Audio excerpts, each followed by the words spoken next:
Bismillahirrahmanirrahim. Assalamualaikum warahmatullahi wabarakatuh. Alhamdulillahirabbil alamin. Wassalatu wassalamu ala asrafil anbiya'i wal mursalin sayyidina wa maulana Muhammadin wa ala alihi wa ashabihi ajma'in, amma ba'd. Kaum muslimin muslimat rahimakumullah, khususnya warga Pramuka Kabupaten Purbalingga. Puji dan syukur kita panjatkan kehadirat Allah Subhanahu wa Ta'ala. Berjuta nikmat Allah telah Allah berikan kepada kita sampai dengan hari ini. Nikmat iman, nikmat Islam, nikmat sempat, nikmat sehat, sehingga kita masih dapat menjalankan tugas-tugas kita sebagai manusia, sebagai hamba Allah yang senantiasa beribadah, terkhusus ibadah di bulan Ramadan pada tahun ini. Ramadan kita sudah memasuki tahap-tahap akhir. Sebaiknya kita menambah semangat kita dalam beribadah. Ibaratnya kuda pacu, maka semakin sampai ke garis finish, maka harusnya seperti kuda, dia semakin menambah kecepatannya, semakin semangat ketika sudah hampir sampai di garis finish.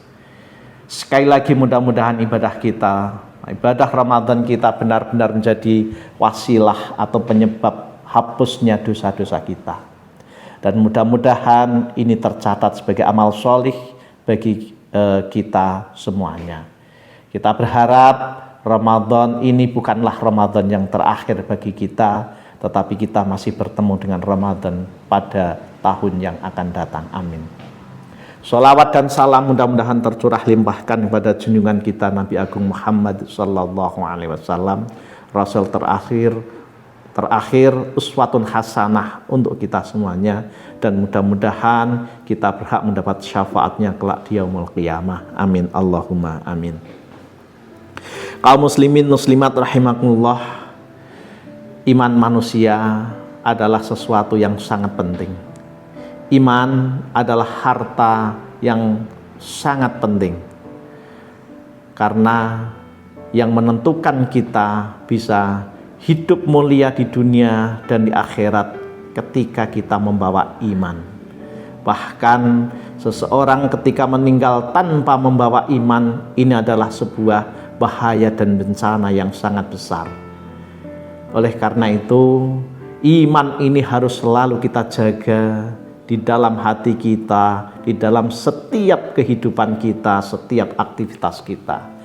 Namun kadang-kadang iman itu bisa naik, kadang-kadang iman itu bisa turun. Naiknya iman ditandai ketika kita bersemangat sekali beribadah, dan turunnya iman ditandai ketika kita sangat malas, ketika kita enggan untuk melaksanakan ibadah. Kaum muslimin muslimat rahimakumullah, lalu apa yang menyebabkan iman seseorang ini naik atau turun? Dan terkhusus yang akan kami sampaikan adalah hal-hal yang menyebabkan turunnya iman. Yang pertama yang menyebabkan turunnya iman adalah pergaulan yang salah. Salah dalam bergaul ini akan menyebabkan iman kita turun, karena orang itu akan meniru apa yang ada di sekitarnya, apa yang dia lihat dan dia lakukan setiap hari, dan dengan siapa dia bergaul. Sehingga ketika kita ingin mengetahui sifat seseorang atau siapa orang itu, maka kita dapat melihat dengan siapa dia bergaul. Bergaul dengan penjual minyak wangi akan menjadi wangi, akan ikut wangi walaupun dia tidak membeli. Dan bergaul dengan pandai besi, setidaknya dia akan ikut merasakan panas. Bahkan mungkin dia akan kena api, atau bahkan mungkin dia akan mendapatkan bau sangit pada tubuhnya. Ini artinya bahwa kita bergaul dengan siapapun, maka seperti itu tempat bergaul kita akan mempengaruhi kita. Sehingga ketika kita salah bergaul, ketika kita bergaul dengan orang-orang yang salah, sangat dimungkinkan iman kita akan berkurang.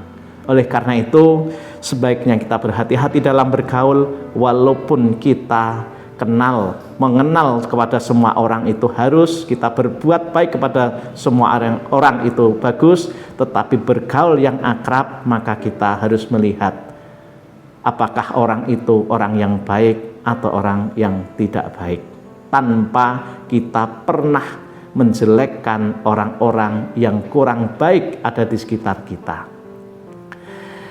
Yang kedua yang menyebabkan imannya turun adalah ketika terlalu menuruti angan-angan.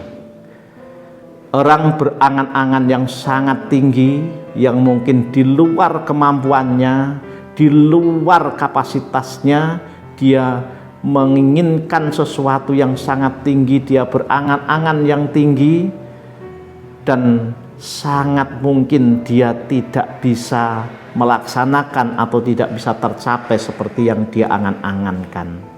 Hal seperti ini akan menyebabkan dia kecewa.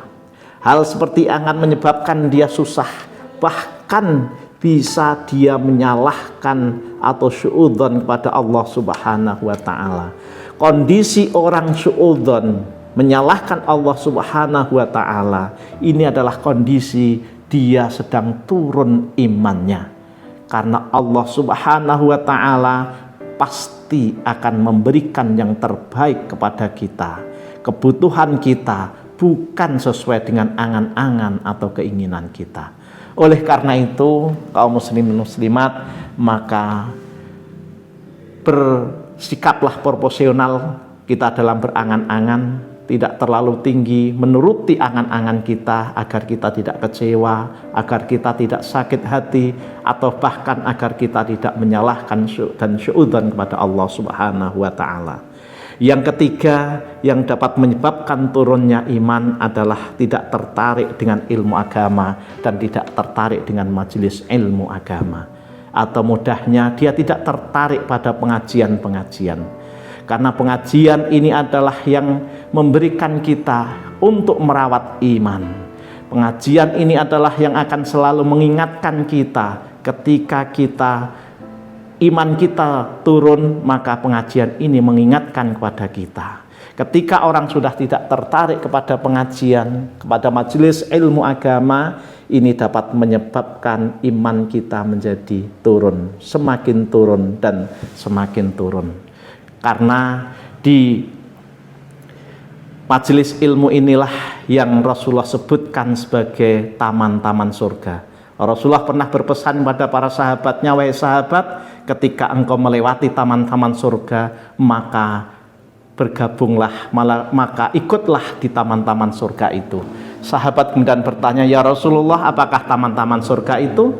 Taman surga itu adalah majelis-majelis ilmu, majelis-majelis zikir. Oleh karena itu, kaum muslimin muslimat rahimakumullah, sebaiknya kita tidak bosan terhadap pengajian, majelis ilmu, karena dengan majelis ilmu ini iman kita akan terawat, iman kita akan meningkat, dan kita tidak akan mengalami apa yang dinamakan iman turun, atau menjadikan kita malas untuk beribadah, malas beramal soleh. Bapak Ibu yang dirahmati oleh Allah, terakhir kami sampaikan bagaimana sifat-sifat orang yang beriman. Setidaknya dalam sebuah hadis, Rasulullah SAW pernah suatu saat bertemu dengan para sahabat. Rasulullah bertanya kepada para sahabat, kaifa asbahtum? Kemudian para sahabat menjawab, asbahna mu'minina billah. Rasulullah kembali menanyakan, ma alamatu imanikum? Dan sahabat menjawab kembali, nasbiru alal bala wa nashkuru alal raha wa tardho alal bala. Artinya Rasulullah bertanya kepada para sahabat, apa kabar kalian pagi ini? Para sahabat menjawab, pagiku dengan iman kepada Allah. Rasulullah kemudian bertanya, apakah alamat, apakah tanda-tanda, apakah ciri-ciri iman kamu? Maka para sahabat menjawab, yaitu kami bersabar atas bala, atas musibah, atas ujian. Yang kedua, kami bersyukur atas kesenangan, atas nikmat yang Allah berikan. Dan yang ketiga, kami ridho terhadap apa yang Allah tetapkan, apa yang Allah takdirkan kepada kita. Mudah-mudahan kita bisa menjadi orang seperti yang digambarkan dalam hadis ini, menjadi orang yang bersabar ketika kita menerima ujian, bala atau musibah.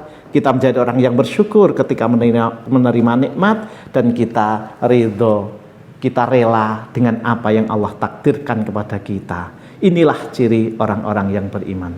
Kaum muslimin rahimakumullah, demikian yang dapat saya sampaikan. Mudah-mudahan ada manfaatnya, dan saya akhiri, mohon maaf atas segala kekurangan dan kekhilafan. Wallahul muwafiq ila aqwamit thariq. Wassalamualaikum warahmatullahi wabarakatuh.